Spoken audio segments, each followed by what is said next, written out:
Cher Montagneland, l'année qui vient de s'achever sera, comme 2022, une année majeure dans l'histoire du monde. 2023 a vu la poursuite de la guerre en Ukraine, sans véritable avancée, l'augmentation du dérèglement climatique, la montée des populismes, des nationalismes, de l'affirmation de pouvoirs totalitaires, malgré différentes élections dans le monde, Italie, Pays-Bas, Argentine, Turquie, Hongrie, Chine. L'Inde est devenue le pays le plus peuplé du monde, 1,4 milliard d'individus, devant la Chine. Le 7 octobre, l'attaque terroriste du Hamas contre l'État d'Israël a surpris toute la planète, malgré des signes avant-coureurs. La barbarie de cette attaque a engendré une réplique sanglante de l'État d'Israël sur le territoire dit bande de Gaza. Les actes de féminicide avérés commis par le Hamas sont passés sous silence par certains médias ou associations dites féministes, sous prétexte d'appartenance religieuse. Ceci nous renvoie au Moyen-Âge. Le choc des civilisations est là. Le risque d'embrasement entre sociétés occidentales et sociétés religieuses extrémistes est réel. Malheureusement, lorsqu'on regarde l'histoire de cette région, et après avoir été personnellement en Israël cet été, au Moyen-Orient et dernièrement dans les pays du Golfe, il faut admettre que depuis la nuit des temps, la rivalité entre les trois religions monothéistes s'est traduite par des guerres et des invasions successives, entraînant des destructions totales et des massacres de populations répétés. Cette région connaît, alternativement, des périodes de calme relatif, mais aussi des conflits spontanés et sanglants. L'ONU est devenue transparente, partisane, inaudible. Elle agit comme une organisation humanitaire comme les autres. Compte tenu des phénomènes migratoires de notre histoire, ce conflit s'exporte mondialement et en particulier dans notre pays. Nous voyons bien que notre Europe et notre République ont des lois non adaptées à ce choc des civilisations. Le terrorisme est présent sur notre territoire. Notre État républicain doit se donner les moyens pour que notre modèle de société et nos règles de vie communes soient au-dessus de toute religion et soient respectées. La phrase de Gérard Collomb, lors de son départ du ministère de l'Intérieur, en octobre 2018, prend tout son sens. Aujourd'hui, on vit côte à côte, je crains que demain, on vive face à face. La fin d'année 2023 a vu se tenir à Dubaï la COP28 sur le climat. Cette conférence menée par un Saoudien est parvenue à un accord historique affirmant la nécessité d'une transition en dehors des énergies fossiles. Avec cette COP28, la voie de passage vers un monde à plus 1,5 degré au lieu de 2 à 3 degrés à la fin du siècle demeure ouverte, mais étroite. L'avenir de nos civilisations occidentales passerait-il par le Qatar, terrorisme, négociation, l'Arabie, foot, religion, Dubaï, climat et influenceurs, tout un symbole imprégné de pétrodollars. 2024 apparaît comme une année de tous les dangers. Il faut regarder la réalité en face et œuvrer chacun à notre niveau pour que le bon sens et l'humanisme prévalent. La France est dans la tourmente, avec une instabilité parlementaire patente, un discours international déconnecté des réalités locales, un poids militaire et économique tout relatif.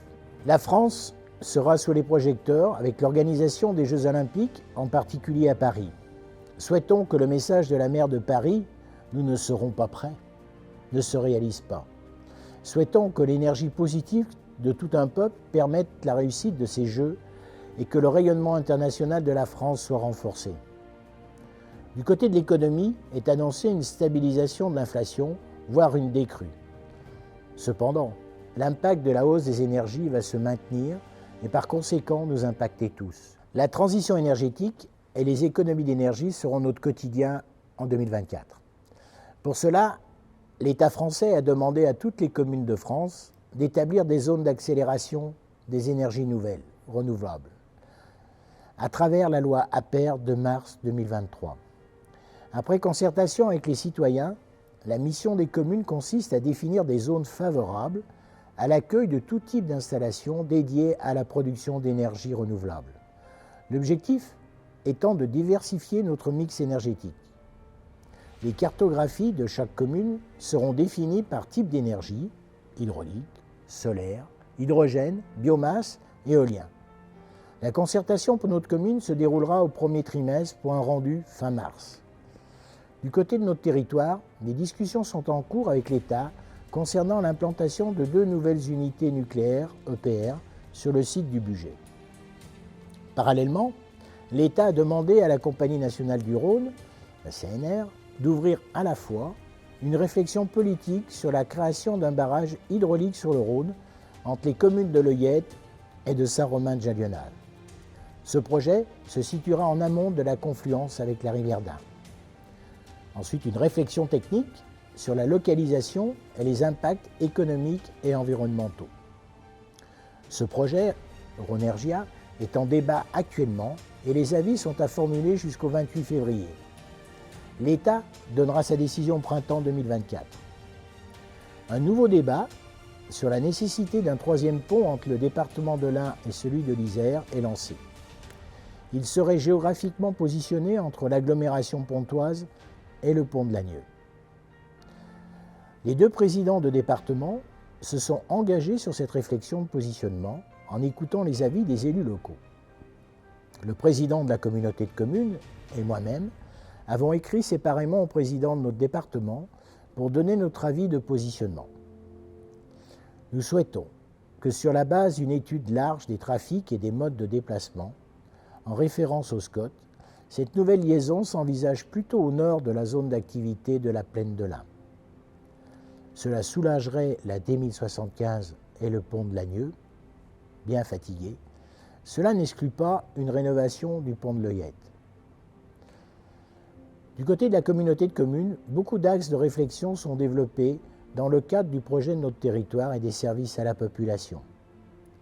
Je ne retiendrai que l'établissement d'une cartographie des pistes cyclables sur l'ensemble de notre territoire afin d'irriguer chaque commune à ses voisines et les bourgs-centres. Suite à l'étude faite par le cabinet Imergis, il apparaît que 77% des personnes interrogées réalisent régulièrement des déplacements de moins de 3 km en voiture, contre 33% à vélo. Par contre, si les liaisons cyclistes se développent pour accéder aux écoles, aux commerces, aux lieux de sport, l'usage du vélo simple ou électrique se développera au détriment de la voiture. Une fois validée, cette cartographie servira de support à la réalisation des équipements d'infrastructure et d'accueil. Rappelons que ce mode de déplacement est bon pour la santé et la nature. Notre commune sera active dans cette démarche et nous engagerons dès 2024 des travaux de sécurisation et de déplacement dans notre commune en cohérence avec cette action. Je remercie la Fédération de cyclotourisme, le Cycloclub de Montalieu-Versieux, pour leur partenariat avec les écoles, leur participation à la sécurisation des points noirs de notre commune, leurs conseils pour le renforcement de la signalisation et la promotion des itinéraires vélo. Au nom de la municipalité de Montalieu-Versieux, je vous présente mes bien sincères vœux de santé, de bonheur et de paix pour cette année 2024. Bonne année à toutes et à tous.